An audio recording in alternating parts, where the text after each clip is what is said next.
चलिए, तो ये क्वेश्चन अपन देख रहे थे।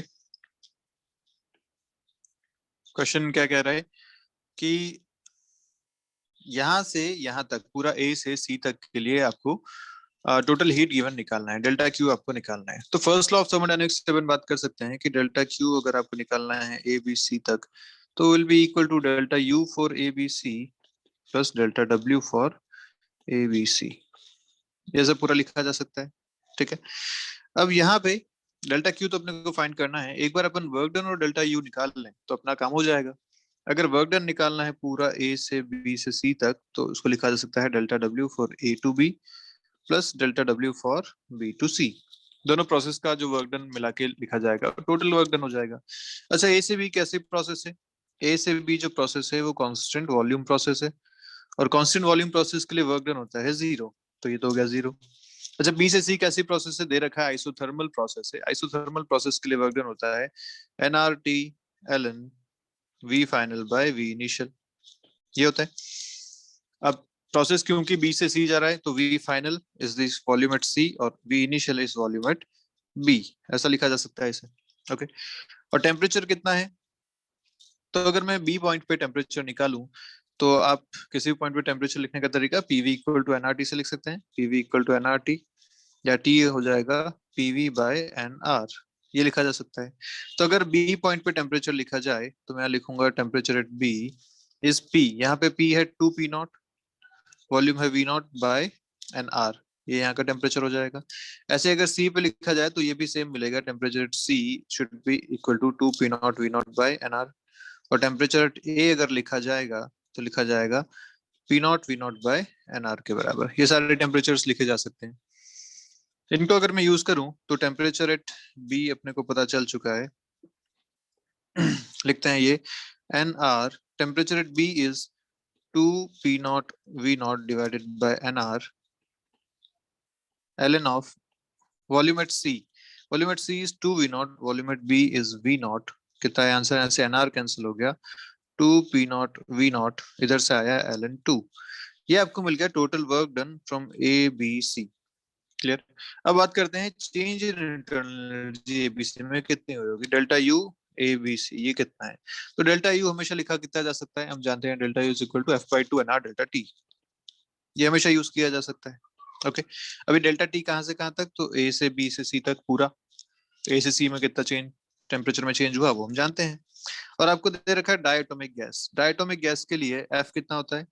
एफ होता है 5 फॉर डायटोमिक, वो यहाँ यूज कर लेंगे। तो डेल्टा यू मिलेगा 5/2 N R change in temperature from A to C, मतलब T C minus T A. T C आपने लिखा है two P naught V naught by A N R, two P naught V naught by N R minus ये आ जाएगा P naught V naught by N R. ठीक है, T C minus T A ये आपने लिख लिया। तो एन आर कैंसिल हो गया, इधर से बचा 5/2 और उधर से अंदर से मिला आपको पी नॉट वी नॉट ये। तो ये आपको मिल गया यहाँ पे चेंज इन इंटरनल एनर्जी। आपको चाहिए था total heat supplied delta Q ABC which is equal to delta U which is 5/2 P naught V naught plus delta W which is 2 P naught V naught L N two. यहाँ से आप common ले लीजिए P naught V naught, answer आएगा 5/2 plus 2 L N two P naught V naught is the total heat supplied in this case. Clear है बात अच्छे से? देखते हैं next. Calculate the value of mechanical equivalent of heat from the following data. Mechanical equivalent of heat मतलब J की value आपको निकालनी है, जिसकी वैल्यू अपन जानते हैं वैसे कितनी होती है 4.2 कैलोरी पर जूल। ओके, ये वैल्यू आपको निकालनी है इस डेटा से। तो चेक कर लेते हैं। डेटा आपको क्या क्या दे रखा है? Specific heat capacity of air at constant volume CV आपको दे रखा है एयर के लिए 170 कैलोरी पर केजी केल्विन। गामा दे रखा है यहाँ का CP/CV 1.4। डेंसिटी ऑफ एयर दे रखी है आपको 1.29 kg पर मीटर क्यूब, और गैस कांस्टेंट R दे रखा है 8.3 जूल पर मोल केल्विन। ठीक है, ये सारी बातें आपको गिवन है। अब अगर अपन बात कर लें यहाँ पे एक मोल ऑफ एयर की, ओके, तो 1 मोल ऑफ एयर अगर अपने पास है तो उसका वॉल्यूम अगर मुझे पता चल जाए, डेंसिटी मुझे पता है, तो मास मिल जाएगा। मास एक बार मिल गया तो अपन क्या कर सकते हैं 1 kg मास लेके अपन नंबर ऑफ मोल्स निकाल सकते हैं और उससे अपन मोलार हीट कैपेसिटी निकाल सकते हैं। एक बार मोलार हीट कैपेसिटी मिल गई तो सीपी और सीवी यूज करके अपन यहाँ पे जे की वैल्यू भी निकाल लेंगे। तो चलिए चेक करते हैं। जे की वैल्यू 4.2 जूल पर कैलोरी, ये अपने को देखना है। करने का तरीका क्या रहेगा इसमें? करने का तरीका, सबसे पहले मानता हूं कि पीवी इक्वल टू एनआरटी अगर अपने पास है, यहां से 1 मोल ऑफ एयर अगर मैं कंसिडर करूं, for 1 mole of air volume will be, कितना हो जाएगा वॉल्यूम यहाँ से, N R T by P. अगर ये 1 मोल आपने लिया हुआ है, आर आपको दे रखा है 8.3 जूल पर मोल केल्विन। टेम्परेचर यहाँ पे जो एस टी पी की बात है, एस टी पी मतलब स्टैंडर्ड टेम्परेचर प्रेशर, स्टैंडर्ड मतलब 273 केल्विन, ये हो गया यहाँ पे temperature divide by pressure. Standard pressure is 10⁵ या 1 एटमॉस्फेरिक प्रेशर, तो 10⁵ न्यूटन पर मीटर स्क्वायर, ये हो गया यहाँ पे प्रेशर। तो इसको जब सॉल्व करेंगे तो आपको वॉल्यूम यहाँ पे मिलेगा 0.0224 मीटर क्यूब के बराबर। ठीक है, this is the volume of air, 1 mole of air at STP. अब अगर मुझे मास निकालना है, mass of 1 mole of air, तो कितना हो जाएगा? आपने अभी वॉल्यूम निकाल लिया, इनटू अगर डेंसिटी कर लूं तो मास मिल जाएगा। वॉल्यूम आपने निकाला 0.0224, डेंसिटी आपको गिवन है 1.29 kg पर मीटर क्यूब। सॉल्व करेंगे तो यहाँ से आंसर मिलेगा आपको 0.029 kg के बराबर। ठीक है, ये आपको मिल गया। अब क्योंकि अपने को मोल से स्पेसिफिक हीट की तरफ जाना है, तो मैं क्या बोलता हूँ, अपन बात करते हैं यहाँ पे कि let air mass is 1 kg। अपने पास 1 किलो एयर है यहाँ पे। ठीक है, अगर ऐसा है तो number of moles in 1 kg कितना हो जाएगा? Number of moles in 1 kg air कितना हो जाएगा? ये दिस विल बी, क्योंकि 1 मोल में इतने केजी हैं, तो 1 kg में कितने मोल्स हो जाएंगे? 1/0.29 इतने मोल हो जाएंगे। क्लियर है? और molar heat capacity constant volume पे ऑलरेडी कितनी है? Molar heat capacity at constant volume, CV की यहाँ पे बात हो रही है। सीवी कितना हो जाएगा? आपको यहाँ पे गिवन क्या है देखिए, स्पेसिफिक हीट कैपेसिटी आपको यहाँ पे गिवन है of air at constant volume is 170 calorie पर केजी केल्विन। तो ये सीवी नहीं है, सॉरी, ये आपको दे रखा है एसआई पर केजी में, जबकि सीवी आता है पर मोल में। तो यहाँ पे आपको एस दे रखा है 170, आपको सीवी यहाँ से कैलकुलेट करना है, तो आप लिखेंगे 170 कैलोरीज डिवाइडेड बाय कितना मोल, तो 1 kg में इतने मोल्स हैं 0.029 मोल्स। यहाँ से आपने इसको पर मोल में कन्वर्ट कर दिया 4.93 कैलोरीज पर मोल केल्विन। ये आपने कन्वर्जन यहाँ पे कर लिया। अब एक बार सीवी मिल गया तो सीपी भी मिल जाएगा, क्योंकि गामा दे रखा है, तो सीपी लिखा जा सकता है यहाँ पे, CP will be equal to gamma CV, या फिर 4.93 इंटू गामा दे रखा है 1.4। क्लियर? और दूसरी बात आपको यहाँ पे पता है सीपी माइनस सीवी, वो भी यहाँ से देखा जा सकता है, क्योंकि सीपी माइनस सीवी होता है आर के बराबर। तो CP minus CV equal to R, CP हो गया 4.93 इंटू 1.4 माइनस सीवी इज 4.93। तो यहाँ से आपको जो आंसर मिल रहा है वो CP minus CV equal to मिल रहा है 1.97 कैलोरी पर मोल केल्विन के बराबर। ठीक है, अब हमें पता है कि ये जो 1.97 कैलोरीज में आया है, ये 8.3 होता है जूल में। 8.3 in joules is equal to 1.97 in calories. यहाँ से आप कन्वर्जन रेट निकाल सकते हैं जूल पर कैलोरी का। तो J will be equal to 8.3 by 1.97, which is approximately equal to 4.2 joules per calorie। यहाँ से आंसर आपके पास फाइनली आएगा। क्लियर है बात? चलिए आगे बढ़ते हैं, बात करते हैं अपन एडियाबैटिक प्रोसेस की। मेयर्स इक्वेशन हम ऑलरेडी पढ़ चुके हैं, Cp minus Cv equal to R ideal gas के लिए यूज होती है। बात करते हैं एडियाबेटिक प्रोसेस। ये एडियाबेटिक प्रोसेस क्या है? तो एडियाबेटिक प्रोसेस उस प्रोसेस को कहते हैं जिस प्रोसेस में कोई हीट सप्लाई नहीं होती, मतलब ना तो कोई हीट उस सिस्टम को दी जाती है, ना ही कोई हीट उस सिस्टम से बाहर निकाली जाती है। ऐसी प्रोसेस को बोलेंगे एडियाबेटिक प्रोसेस। क्लियर? अब ये इंसुलेटिंग वॉल्स जहां पे लिखा गया, इंसुलेटिंग वॉल मतलब ना तो कोई हीट अंदर जा रही है, ना ही कोई हीट अंदर से बाहर आ रही है। हीट ट्रांसफर जब जीरो है, डेल्टा क्यू जब जीरो है, तो ऐसी प्रोसेस क्या कहलाती है? Adiabatic process. क्लियर? और ये प्रोसेस सडन प्रोसेस होती है, यहाँ पे हीट एक्सचेंज का कोई टाइम नहीं मिलता। तो इसलिए आप अगर कंटेनर की वॉल को थर्मली इंसुलेट कर लो तो कोई भी हीट यहाँ से क्रॉस नहीं कर पाएगी। इसलिए ऐसी प्रोसेस हो गई एडियाबेटिक प्रोसेस, या हीट एक्सचेंज हो जाता है जीरो। क्लियर यहाँ तक सारी बात? तो एडियाबेटिक प्रोसेस की डेफिनेशन तो आपको मिल चुकी है। अब इसको कैसे कैसे डिफाइन करते हैं, तो एडियाबेटिक प्रोसेस को डिफाइन करने का तरीका होता है, यहाँ पे लिख लेते हैं। एडियाबेटिक प्रोसेस मतलब हीट एक्सचेंज कितना हो गया? डेल्टा क्यू यहाँ पे हो गया जीरो।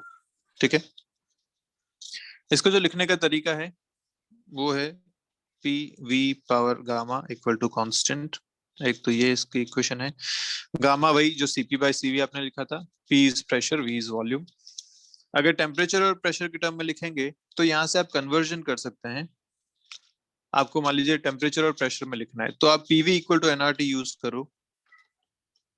वहां से आप वी की जगह रख दो एनआरटी बाय पी। अब क्योंकि एन और आर कांस्टेंट है, इनको कांस्टेंट में भेज दो। टेम्परेचर और प्रेशर का यहाँ जो रिलेशन मिलेगा वो आपको मिल जाएगा temperature power gamma P power 1 minus gamma is equal to constant.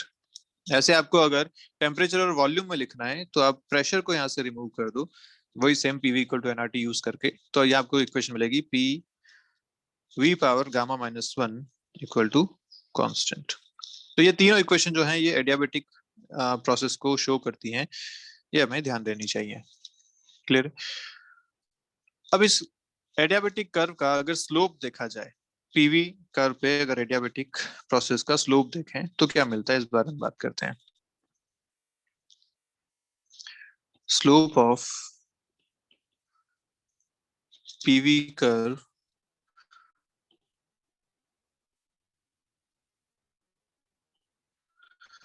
In adiabatic process.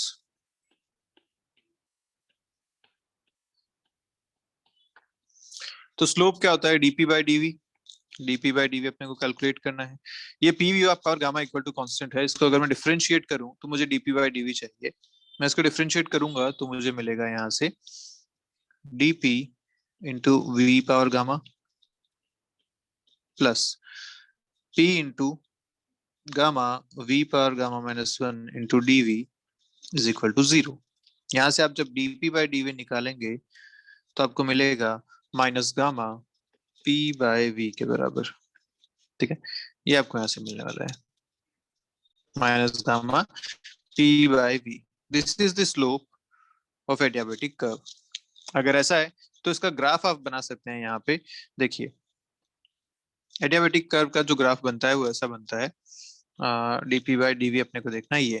PV curve जब है तो इस पीवी कर्व पे जो स्लोप बनेगा, पहली बात तो ग्राफ बनेगा कुछ ऐसा, और इसका जो स्लोप आएगा किसी भी टाइम पे वो कितना लिखा जाएगा? DP by DV equal to minus gamma P by V के बराबर।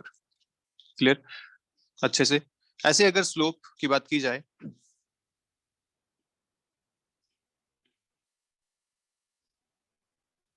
Slope of PT curve, pressure temperature का अगर कर्व आप बनाते हैं एडियाबेटिक के लिए, तो आपने अभी प्रेशर और टेम्परेचर में क्या इक्वेशन लिखी थी? T power gamma P power 1 minus gamma equal to constant. ये आपने इक्वेशन लिखी हुई थी, इसको यूज करते हैं। T power gamma P power 1 minus gamma equal to constant. अगर इसको आप डिफरेंशिएट करेंगे तो क्या मिलेगा? पहले टी पावर गामा को डिफरेंशिएट करते हैं तो gamma T power gamma minus 1 into D T, और दूसरी क्वांटिटी सेम रहेगी P power 1 minus gamma plus, इसको सेम रखते हैं, दूसरे को डिफरेंशिएट करते हैं तो 1 minus gamma P power 1 minus gamma minus 1, तो आएगा minus gamma into DP equal to zero. यहां से आपको निकालना है डीपी बाई डी टी तो जब आप सॉल्व करेंगे इसको तो फाइनल एक्सप्रेशन जो आपके पास आता है वो आता है gamma divided by gamma minus one P by T के बराबर। तो ये हो जाएगा slope in PT curve. Clear है? तो पीटी कर्व जो आपके सामने है वो ये रहा। मैं यहाँ से इसको एक बार इधर ले आता हूँ। ये आपका हो जाएगा पीटी कर्व का स्लोप। ठीक है, देख पा रहे हैं आप इसे? कर्व बनेगा कुछ इस तरीके से और स्लोप आएगा यहाँ पे ऐसा। ठीक है बात? कर्व आपको हमेशा ध्यान रखना है। पीवी कर्व जो आपने बनाया था तो पीवी कर्व बना था ऐसा। ये आपका पीवी कर्व बनाया था इस टाइप से और स्लोप आपने लिखा था ये। क्लियर? जब आपने पीटी कर्व बनाया है तो कर्व ऐसा बना है, स्लोप पॉजिटिव है, यहाँ पे स्लोप नेगेटिव था। सारी बातें ध्यान रखनी है। और ऐसे आप अगर तीसरा कंडीशन लेंगे, जब आप वीटी कर्व यहाँ पे बनाना चाह रहे हैं, this is volume temperature curve adiabatic के लिए, तो वॉल्यूम टेम्परेचर में आप ये वाली इक्वेशन यूज करेंगे, इसको डिफरेंशिएट करेंगे और यहाँ से आप डीवी बाई डी निकालेंगे और वो डीवी बाई डी जो मिलेगा वो इतना मिलेगा। तो इन तीनों ही केसेस में आप यहाँ पे स्लोप लिख सकते हैं कि कितना कितना स्लोप बनने वाला है। क्लियर बात अच्छे से? ओके, अब बात करते हैं कि एडियाबेटिक में वर्क डन कितना होता है। Work done in adiabatic process कितना होता है?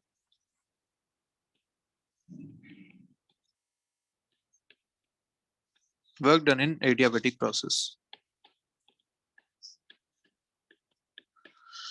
सीधा जो फॉर्मूला है वो हमें ध्यान रखना है, क्योंकि delta Q is equal to delta U plus delta W होता है। और हम जानते हैं डेल्टा क्यू तो एडियाबेटिक के केस में होता है जीरो, मतलब डेल्टा डब्ल्यू जो मिलने वाला है वो मिलने वाला है माइनस डेल्टा यू के बराबर। ठीक है?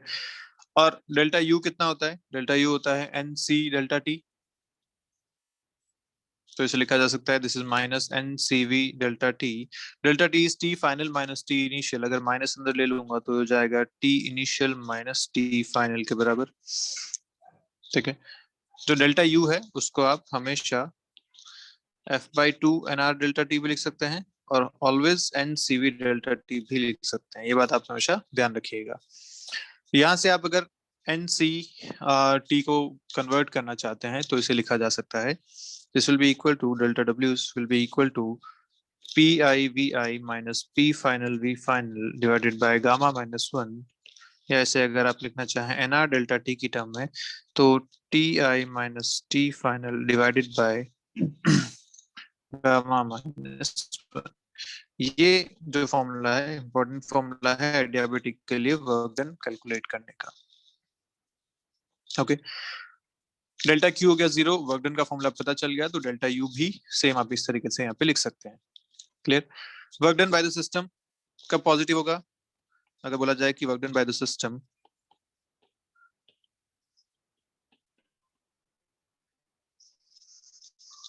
अगर पॉजिटिव है तो पॉजिटिव कब हो सकता है? जब initial temperature is more than final temperature, तभी आप कह सकते हैं कि वर्क डन इज पॉजिटिव। तो ये कब होगा? जब एक्सपेंशन होगा। तो आप अगर टेम्परेचर कम करते हैं तो एक्सपेंशन होता है, और ऐसे ही आप अगर टेम्परेचर को बढ़ाते हैं तो वहां पे कंप्रेशन होता है। तो work done by the system is negative if T final is more than T initial. इसका मतलब कंप्रेशन यहाँ पे हो रहा है। वर्क डन नेगेटिव मतलब कंप्रेशन होना। तो अगर फाइनल टेम्परेचर इंक्रीज हो चुका है तो वहां पे कंप्रेशन हो रहा है, और अगर इनिशियल टेम्परेचर ज्यादा था तो वहां पे एक्सपेंशन हुआ है। ठीक है? ये सारी बातें यहाँ से देखी जा सकती हैं। कुछ क्वेश्चंस देखते हैं। क्वेश्चन आपके सामने है first, a quantity of air is kept in a container having walls which are slightly conducting. Okay, the initial temperature and volume are 27 degree centigrade. Slightly conducting को आप लगभग एडियाबेटिक मान सकते हैं। The initial temperature and volume are this 27 degree centigrade and 800 centimeter cube respectively. Find the rise in the temperature if the gas is compressed to 200 centimeter cube in a short time in a long time. Take gamma equal to 1.4. ये दो बातें आपसे बोली गई हैं। तो short time और long time का डिफरेंस यहाँ पे ये है कि शॉर्ट टाइम में हीट एक्सचेंज का टाइम नहीं मिलता, जो प्रोसेस होंगी वो कैसी होंगी? एडियाबेटिक प्रोसेस होंगी। जबकि लॉन्ग टाइम में जो हीट एक्सचेंज का टाइम बराबर मिलता रहता है तो वो प्रोसेस आइसोथर्मल प्रोसेस होती है। क्लियर? तो ये दो चीजें यहाँ पे बहुत इंपॉर्टेंट है, क्वेश्चंस में काम आती हैं। शॉर्ट इंटरवल में मतलब एडियाबेटिक प्रोसेस यहाँ पे देखी जाएंगी, और लॉन्ग इंटरवल में मतलब आइसोथर्मल प्रोसेसेस यहाँ पे देखी जाएंगी। ठीक है, तो दो केसेस में आपको फाइनल निकालना है टेम्परेचर, तो सॉल्व करते हैं। इनिशियल टेम्परेचर आपको दे रखा है T initial is 27 degree centigrade. Okay, आपसे अगर केल्विन में लिखेंगे तो 300 केल्विन ही हो जाएगा। ऐसे ही आपको जो इनिशियल वॉल्यूम दे रखा है वी इनिशियल, वो है 800 सेंटीमीटर क्यूब। ठीक है, find the rise in the temperature if the gas is compressed to, final volume आपको दे रखा है 200 सेंटीमीटर क्यूब, और आपको बोलना गया है फाइनल टेम्परेचर कितना होगा, वहां से आप डेल्टा टी निकाल सकते हैं। राइज इन टेम्परेचर मतलब डेल्टा टी आपको कैलकुलेट करना है। ठीक है, तो आसान सी बात है, जब पहला केस मैं लूंगा तो पहला केस एडियाबेटिक है। एडियाबेटिक के केस में हम जानते हैं टेम्परेचर और वॉल्यूम को हमको रिलेट करना है। अभी हमने इक्वेशन लिखी थी T V power gamma minus one is equal to constant, ऐसा होगा। कांस्टेंट है मतलब इनिशियल अगर लिखा जाए gamma minus one is equal to final gamma minus one, ऐसा लिखा जा सकता है। ठीक है, और जो एयर है, एयर के लिए आप गामा सीधा 1.4 ले सकते हैं। एयर के केस में गामा इज 1.4, ये लिखा जा सकता है। ठीक है, 5 मिलेगा, गामा 1.4 मिलेगा। अगर ऐसा है तो टेम्परेचर इनिशियल आपको दे रखा है 300, या मैं यहाँ से एक बार अगर फाइनल इक्वेशन लिख लूं तो टी फाइनल क्या लिखूंगा यहाँ से, T initial into V initial by V final की पावर गामा माइनस वन, ये लिखा जाएगा। इसको सॉल्व करते हैं। इनिशियल टेम्परेचर 300 केल्विन दे रखा है, वी इनिशियल आपको दे रखा है 800, final is 200, power gamma minus one 1.4 minus one, ये आपके पास एक्सप्रेशन बनता है। जब इसको सॉल्व करते हैं फाइनली तो आंसर आता है यहाँ से 522 केल्विन के बराबर। ठीक है, चिंता मत कीजिए, ये जो पावर है ये आपको ऐसी दी जाएंगी जो आपको पता हो, लेट्स से रूट आ गया, क्यूब रूट हो गया, ऐसी पावर से ऊपर आएंगी। तो यहाँ से आपको टेम्परेचर मिल गया, फाइनल टेम्परेचर 522। आपको पूछा था डेल्टा टी, डेल्टा टी आप निकाल सकते हैं 522 माइनस 300, आंसर इज 222 केल्विन के बराबर। ये हो गया राइजिंग टेम्परेचर। अगर दूसरे केस में बात करें, जब स्लोली यहाँ पे प्रोसेस हो रहा है, तो स्लो प्रोसेस में आइसोथर्मल प्रोसेस हो रहा है, और आइसोथर्मल प्रोसेस के केस में डेल्टा टी कितना होता है, 0 होता है। तो ये आपका सीधा सीधा आंसर हो जाएगा कि जब आइसोथर्मल है तो चेंज इन टेम्परेचर 0 होगा, क्योंकि उसको सफिशिएंट टाइम मिलता है हीट एक्सचेंज करने का, इस वजह से टेम्परेचर अंदर और बाहर सेम रहता है। ठीक है, देखते हैं next. Monoatomic gas is enclosed in a non-conducting cylinder having a piston which can move freely. ठीक है, तो ऐसा एक पिस्टन बना दिया, और नॉन कंडक्टिंग है। नॉन कंडक्टिंग मतलब डेल्टा क्यू कितना हो गया, 0 हो गया। ओके, पिस्टन फ्रीली मूव कर सकता है। Suddenly gas is compressed to 1/8 of its initial volume, तो इनिशियल वॉल्यूम अगर V है या V नॉट है, तो फाइनल वॉल्यूम हो गया इसका V नॉट बाई 8 के बराबर। Find the final pressure and temperature if the initial pressure and temperature are P naught and T naught respectively. तो अगर इनिशियली ये V नॉट, P नॉट और T नॉट था, फाइनल आपको वॉल्यूम दे रखा है, तो आपको फाइनल प्रेशर और फाइनल टेम्परेचर निकालना है। ठीक है, एडियाबेटिक सिचुएशन यहाँ पे आपको गिवन है, डेल्टा क्यू 0 दे रखा है। अब इस केस में डेल्टा क्यू 0 है तो अपन सीधे सीधे यूज कर सकते हैं इक्वेशंस। पहली बात तो ये मोनोएटॉमिक दे रखा है, मोनोएटॉमिक के केस में जो गामा होता है वो कितना होता है, ये होता है 5/3 के बराबर। ठीक है, मोनोएटॉमिक में। अब आपको वॉल्यूम पता है इनिशियल और फाइनल, आपको पहले प्रेशर निकालना है। Adiabatic delta Q equal to 0 मतलब एडियाबेटिक प्रोसेसेस हैं, तो आसानी से किया जा सकता है। एडियाबेटिक प्रोसेस के केस में प्रेशर और वॉल्यूम को अगर रिलेट करें तो PV gamma equal to constant, ये बनता है। इसको लिखा जा सकता है P initial V initial power gamma equal to P final V final power gamma. आपको चाहिए पी फाइनल, आप यहाँ से लिखेंगे P initial into V initial by V final power gamma, ऐसा लिखा जा सकता है। पी इनिशियल पी नॉट दे रखा है, वी इनिशियल वी नॉट है, V final V naught by 8 है, और गामा आपको दे रखा है 5/3। क्लियर है, तो ये आपका आंसर आ गया फाइनल प्रेशर के टर्म में। ऐसे अगर आपको बोला गया बताइए फाइनल टेम्परेचर कितना है,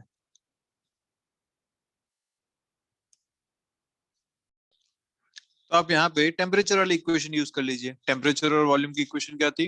T V power gamma minus one equal to constant.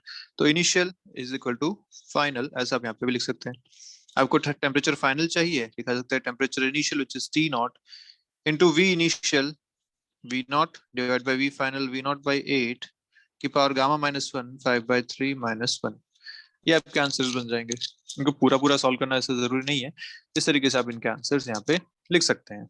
ठीक है, हालांकि इसको तो आप सॉल्व भी कर सकते हैं, क्योंकि ये बन रहा है टी नॉट इंटू 8 पावर 2/3, और 8 के पावर 2/3 होता है 4, क्योंकि 8 का आप लिख सकते हो 2 का क्यूब, क्यूब और 1/3 कैंसिल हो जाएंगे, बचेगा 2 स्क्वायर विच इज 4, तो इज ऑल्सो 4 टी नॉट। तो इसे तो आराम से सॉल्व किया जा सकता है। ऊपर जो प्रेशर वाला है उससे आप ऐसे ही रहने दे सकते हैं, या उसे चाहे तो उसे भी सॉल्व कर लीजिए। पी नॉट 8 पावर 5/3, तो यहाँ से आपको मिलेगा 8 इज 2 क्यूब, 1/3 और क्यूब कैंसिल हो गए, बचा 2 power 5, and 2 power 5 is 16 and 32, तो ये आ जाएगा 32 पी नॉट। ये भी आप यहाँ से सॉल्व कर सकते हैं। क्लियर है सारी बातें? चलिए देखते हैं नेक्स्ट।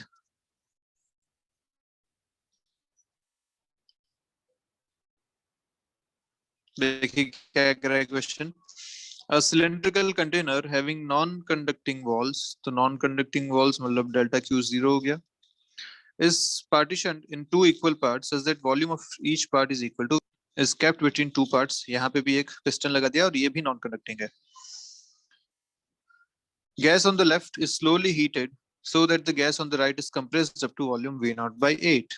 यहाँ पे हीट दी गई, तो हीट की वजह से ये एक्सपेंशन हुआ होगा, एक्सपेंशन की वजह से पिस्टन यहाँ पे शिफ्ट हो गया, और ये अब वॉल्यूम कितना रह गया? V naught by 8 रह गया। Find pressure and temperature on both sides if initial pressure and temperature were P naught and T naught respectively. Also find heat given by heater to the gas, number of moles in each part is N। ये सारी बातें यहाँ पे बता रखी हैं। तो दो एडियाबेटिक आपको चीजें देखनी है। एक तो पूरा कंटेनर जो है वो एडियाबेटिक की तरह बिहेव कर रहा है, राइट और लेफ्ट वाले हैं वो भी एडियाबेटिक की तरह बिहेव कर रहे हैं। तो अगर अपन राइट साइड को पहले यहाँ पे देखें, तो on the right side adiabatic process यहाँ पे हो रही है। एडियाबेटिक प्रोसेस के केस में अपने को अगर प्रेशर और टेम्परेचर लिखना, वॉल्यूम का रिलेशन पता है, तो लिख सकते हैं P V gamma equal to constant. ये लिखा जा सकता है। इनिशियल प्रेशर, तो P initial V initial gamma equal to P final V final power gamma. आपको फाइनल प्रेशर निकालना है, लिख सकते हैं P initial into V initial by V final power gamma. P initial P naught दे रखा है, वी इनिशियल वी नॉट है, V final V naught by 8 है, और क्योंकि यहाँ पे एयर है, एयर के केस में आप गामा ले सकते हैं 1.4। ठीक है, तो ये आपको मिल जाएगा, या आप चाहें तो इसे अभी गामा ही रहने दें, वो भी आपको क्या दे रखा है? Gas on the right is compressed. ठीक है, अब जब कुछ नहीं दे रखा ना, एयर नहीं दे रखा है यहाँ पे, आपको खाली गैस दे रखा है, तो खाली गैस के केस में आप गामा को ये 5/3 लेके चलेंगे, क्योंकि मोनोएटॉमिक आइडियल गैस अपन मान के चलते हैं। जब भी अच्छा दे भी रखा है, देखिए मोनोएटॉमिक गैस है, इस तरफ मोनोएटॉमिक है, इस तरफ डायटोमिक है। ठीक है, तो मोनोएटॉमिक जब दे ही रखा है, तो यहाँ पे जो गामा आ रहा है, गामा फॉर मोनोएटॉमिक इज 5/3, तो यहाँ यूज कर लेते हैं, दिस इज 5/3। तो यहाँ से मिल जाएगा 32 पी नॉट, फाइनल प्रेशर मिल गया 32 पी नॉट के बराबर। ठीक है, ऐसे अगर फाइनल टेम्परेचर निकालना है तो वो भी आप कैलकुलेट कर सकते हैं, जैसा अभी हमने निकाला था T V power gamma minus one equal to constant. ये यूज करके आप फाइनल टेम्परेचर भी यहाँ से निकाल सकते हैं। वो आपको मिल जाएगा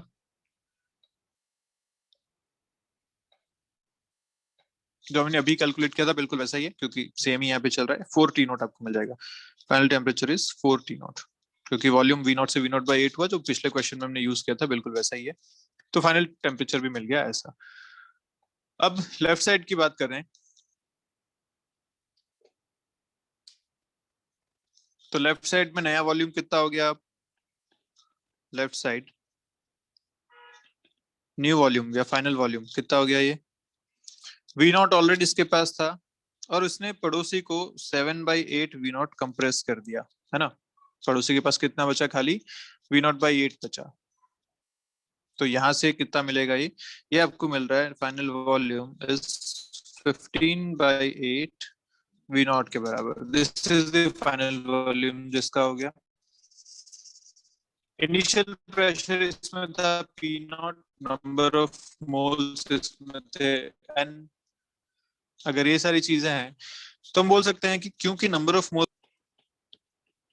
ये n ही रहे, तो हम बोल सकते हैं कि PV by T is equal to constant. यहाँ पे एक कंडीशन लिखी जा सकती है। अगर ऐसा है तो P naught V naught by T naught is equal to P final V final by T final, ऐसा है सिचुएशन लिखी जा सकती है। ठीक है, वी फाइनल अपने को पता है 15/8 है। टी फाइनल हम कैलकुलेट कर सकते हैं। फाइनल प्रेशर यहाँ पे अगर देखा जाए तो इस तरफ भी इसको जब सॉल्व करेंगे तो यहाँ से जो फाइनल टेम्परेचर आपको मिलता है वो मिलता है 60 टी नॉट के बराबर। एक बार फाइनल टेम्परेचर मिल गया आपको, अब आप सारी चीजें कर सकते हैं। डेल्टा क्यू आपको कैलकुलेट करना है, तो delta U plus delta W लिखा जाएगा। Delta U F/2 N R delta T कितना हुआ ये, तो F डायटोमिक है 5/2 N R delta T is 60 T naught minus T naught. और वर्क डन अगर उधर देखा जाए तो वर्क डन वहां पे हुआ था F/2 N R delta T उस तरफ, तो 3/2 एन आर डेल्टा टी वहां पे था 4 T naught minus T not के बराबर। इसको जब सॉल्व जाएगा टोटल हीट सप्लाइड। क्लियर है? आगे बढ़ते हैं, बात करते हैं फ्री एक्सपेंशन की। फ्री एक्सपेंशन क्या होता है आपके सामने लिखा हुआ है। अगर एक गैस है in a system, say gas expands in such a way that no heat enters or leaves the system and also no work is done by or on the system, then the expansion is called as free expansion। मतलब delta Q भी zero हो जाए, delta U भी zero हो जाए, delta W भी zero हो जाए, तो ऐसे एक्सपेंशन को बोलेंगे फ्री एक्सपेंशन। जैसे मान लीजिए यहाँ पे एक चैम्बर है ऐसा, यहाँ पे गैस भरी हुई है और यहाँ पे है वैक्यूम। ठीक है, अगर वैक्यूम के अंदर अब आप मान लीजिए यहाँ पे एक होल बनाते हैं, यहाँ से जो गैस है वो इस तरफ शिफ्ट होंगी, इधर जाएंगी। तो जब इस तरफ जाएंगी तो सामने कोई गैसेस नहीं है, वैक्यूम है, अंदर कुछ नहीं है। तो वैक्यूम में जब ये वाली गैस जाएगी तो सामने से कोई रजिस्ट करने वाला नहीं है, रजिस्ट करने वाला नहीं है, तो कोई वर्क डन यहाँ पे नहीं होगा। तो वर्क डन नहीं होगा तो वर्क डन जीरो हो गया। डेल्टा क्यू जीरो है क्योंकि ये सब आइसोलेटेड है, थर्मली इंसुलेटेड है। अगर ऐसा सब सिचुएशन आपको दे रखी है तो तीनों चीजें यहाँ पे जीरो हो जाएंगी। और इस केस में आप बोल सकते हैं कि डेल्टा क्यू, डेल्टा यू और डेल्टा डब्ल्यू तीनों जीरो हो गए और फ्री एक्सपेंशन टेम्परेचर कांस्टेंट रहेगा। ठीक है, तो फ्री एक्सपेंशन जब भी वर्ड आपके सामने आएगा आपको ये बात ध्यान रखनी है कि तीनों चीजें जीरो हैं और टेम्परेचर कांस्टेंट रहने वाला है। ठीक है, एक क्वेश्चन के थ्रू देख लीजिए। A non-conducting cylinder having volume 2 V naught is partitioned by a fixed non-conducting wall in two equal parts। ठीक है, तो V naught दोनों तरफ हो गया और नॉन कंडक्टिंग वॉल है यहाँ पे। Partition is attached with the wall. Right side of the partition is a vacuum and left side is filled with a gas having pressure and temperature P naught and T naught respectively. The wall is opened. Find the final pressure and temperature of the two parts। ये बात आपको बोल रखी है कि final pressure और temperature कितना कितना हो जाएगा। तो हम जानते हैं क्योंकि ये वैक्यूम है, इस तरफ गैस है, फ्री एक्सपेंशन यहाँ पे हो रहा है और फ्री एक्सपेंशन के केस में टेम्परेचर में चेंज नहीं होता, तो फाइनल टेम्परेचर भी टी नॉट ही रहने वाला है। ये बात तो अपने को क्लियर होगी। T final is T not. आपको पूछा है फाइनल प्रेशर बताइए। तो जब टेम्परेचर कांस्टेंट होता है मतलब PV equal to constant use किया जा सकता है। तो P initial V initial equal to P final V final यहाँ यूज करते हैं। इनिशियल प्रेशर पी नॉट दे रखा है, इनिशियल वॉल्यूम वी नॉट है, फाइनल प्रेशर कैलकुलेट करना है और फाइनल वॉल्यूम 2 वी नॉट हो जाएगा क्योंकि अब ये गैस जो है वो पूरे में फैल चुकी है यहाँ से यहाँ तक। तो final volume is 2 V naught. तो P final will be P naught by 2। ये आपका आंसर हो जाएगा। क्लियर है यहाँ तक सारी बातें? बात करते हैं आगे रिवर्सिबल और नॉन रिवर्सिबल प्रोसेसेस की, कि ये क्या क्या होती है। भाई सीधा सा हिसाब है, रिवर्सिबल प्रोसेस मतलब वो ऐसी प्रोसेस स्टेजेस से निकल रही हैं और उसको जब हम अपोजिट डायरेक्शन में लेके चलें तो फिर से वो उन्हीं, ऐसी प्रोसेस कहलाती है रिवर्सिबल प्रोसेस।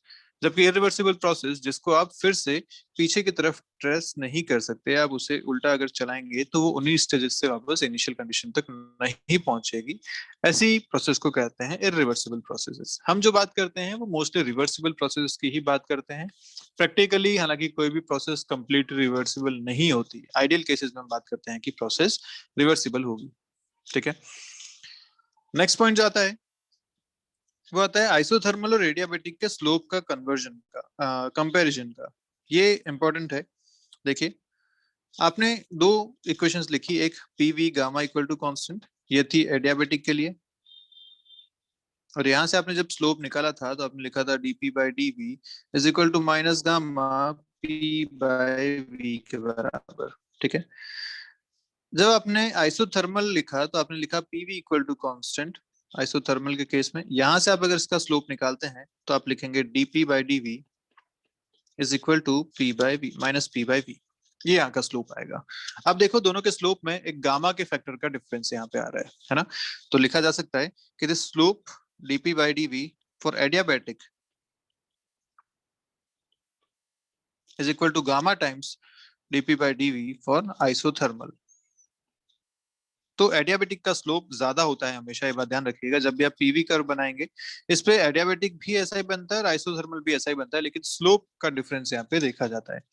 एडियाबेटिक का स्लोप देखिए हमेशा ज्यादा मिलने वाला है आपको यहाँ पे, जबकि आइसोथर्मल का स्लोप कम मिलने वाला है। ठीक है, अगर आइसोथर्मल के लिए आप स्लोप बनाएंगे तो ऐसा बनेगा, जबकि इसी पॉइंट पे एडियाबेटिक बनाओगे तो स्लोप ऐसा बनेगा।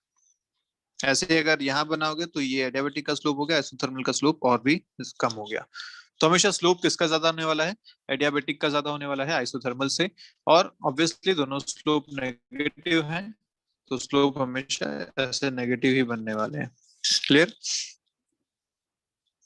अगर आप बाकी सबको भी कंपेयर करो तो पीवी कर्व पे ये सारी चीजें अपन देख पा रहे हैं। आइसोबारिक प्रोसेस अपन जानते हैं प्रेशर कांस्टेंट, ऐसी कर्व बन जाएगी।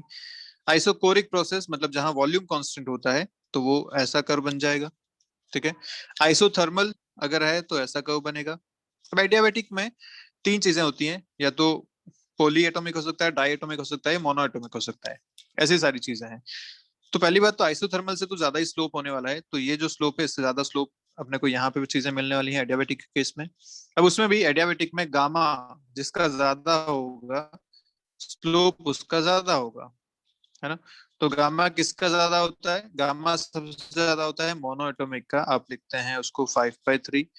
फिर आप जब डायटोमिक चलते हैं तो 7/5, और पॉलीएटॉमिक, तो यही सारी बातें यहाँ पे लिखी गई हैं। पॉलीएटॉमिक के लिए स्लोप डाई से कम होगा और मोनो का स्लोप सबसे ज्यादा मिलने वाला है आपको यहाँ पे। ठीक है, अगर वर्क डन की बात करो तो वर्क डन होता है area under curve, area under PV curve. तो यहाँ से अपन ये बात भी देख पाएंगे कि जो वर्क डन या एरिया आप देखोगे तो मोनो एटॉमिक के लिए जो एडियाबेटिक इक्वेशन बनती है उसका वर्क डन सबसे कम होगा, देख पा रहे हैं। उससे ज्यादा वर्क डन डाई के लिए होगा, उससे ज्यादा पोली के लिए होगा, और उससे ज्यादा होगा आइसोथर्मल के लिए, और उससे भी ज्यादा होगा आइसोबारिक के लिए। ये पूरा एरिया उसके अंदर आ जाएगा। ठीक है, तो सेम वॉल्यूम डिफरेंस के लिए V1 से V2 अपना वॉल्यूम डिफरेंस हुआ या एक्सपेंशन हुआ, उसके लिए अलग अलग प्रोसेस से अगर अपन चलते हैं तो उन सब में वर्क डन जो है वो अलग अलग मिलता है, और ये उसका कंपैरिजन है। अब ये बहुत इंपॉर्टेंट एक कंपैरिजन आपके पास रहता है। क्लियर है? स्लोप की हम बात कर ही चुके हैं, एडियाबेटिक का स्लोप हमेशा ज्यादा होगा आइसोथर्मल से, और कितना होगा, गामा टाइम से मोर होगा। ये बात हम यहाँ पे लिख चुके हैं। ठीक है, नेक्स्ट अपनी जो बात आती है, इस फर्स्ट लॉ ऑफ थर्मोडायनामिक्स की लिमिटेशंस क्या क्या रही, और इसी के बाद सेकंड लॉ ऑफ थर्मोडायनामिक्स भी हमारे सामने आया, उसको हम नेक्स्ट वीडियो में पढ़ेंगे। पहले हम बात कर लेते हैं कि इसकी लिमिटेशंस क्या क्या रही। तो इसकी जो लिमिटेशंस रही, एक तो ये कि फर्स्ट लॉ कहता है कि हीट और मैकेनिकल वर्क जो है वो इनकन्वर्टिबल है। जो पहले तक बात चली आ रही थी वो फर्स्ट लॉ वाली थी। However it fails to explain these things, जैसे does not tell us the direction of transfer of heat, heat कहां से कहां तक गई ये नहीं पता चलता। It does not tell us about the conditions under which heat energy is converted into work, ये भी कंडीशन नहीं बताता। And some process is possible और नॉट, ये फर्स्ट लॉ ऑफ थर्मोडायनामिक्स नहीं बताता। ये एनर्जी कंजर्वेशन पे बेस्ड है, पर ये सारी बातें ये नहीं करता। इसलिए सेकंड लॉ ऑफ थर्मोडायनामिक्स बाद में आया, उसको हम नेक्स्ट वीडियो से पढ़ने वाले हैं। एक जो लास्ट हमारा टॉपिक यहाँ पे रहता है वो रहता है कि अगर आप नॉन रिएक्टिंग गैसेस को मिक्स करते हैं तो उसमें उनके मॉलिक्यूलर वेट जो फाइनल आता है, फाइनल स्पेसिफिक हीट, मिक्सचर के लिए गामा, डिग्री ऑफ फ्रीडम, ये सारी बातें कैसे कैसे लिखी जा सकती हैं। तो ये कुछ फॉर्मूलाज हैं जो आपको याद करना है एज इट इज। जब आपको मॉलिक्यूलर वेट पूछा गया मान लीजिए मिक्सचर का, तो आपको क्या करना है, number of moles into molecular weight of 1 plus number of moles into molecular weight of 2 divide by total number of moles. ये आपको मिल जाएगा टोटल मॉलिक्यूलर वेट या net molecular weight of this. Specific heat जो आपको निकालनी है तो N1 CV1 plus N2 CV2 by N1 plus N2। Same CP के लिए भी आप कर सकते हैं यहाँ पे। जब गामा की बात आएगी तो गामा के केस में भी आप इस तरीके से लिख सकते हैं N1 CP1 plus N2 CP2 divide by N1 CV1 plus N2 CV2। और डिग्री ऑफ फ्रीडम की बात आएगी तब भी बिल्कुल सिमिलर फॉर्मूला है, N1 F1 plus N2 F2 divide by N1 plus N2। ये सारी बातें आपको ध्यान रखनी है, क्वेश्चंस में ये चीजें काम आ सकती हैं। जब मिक्सचर के क्वेश्चन आएंगे तो ये सारी बातें आपको उसमें यूज करनी पड़ेंगी। क्लियर है? चलिए, तो आज का वीडियो खत्म करते हैं, मिलते हैं नेक्स्ट टाइम पे, बात करेंगे तब सेकंड लॉ ऑफ थर्मोडायनेमिक्स की। तब तक के लिए बाय।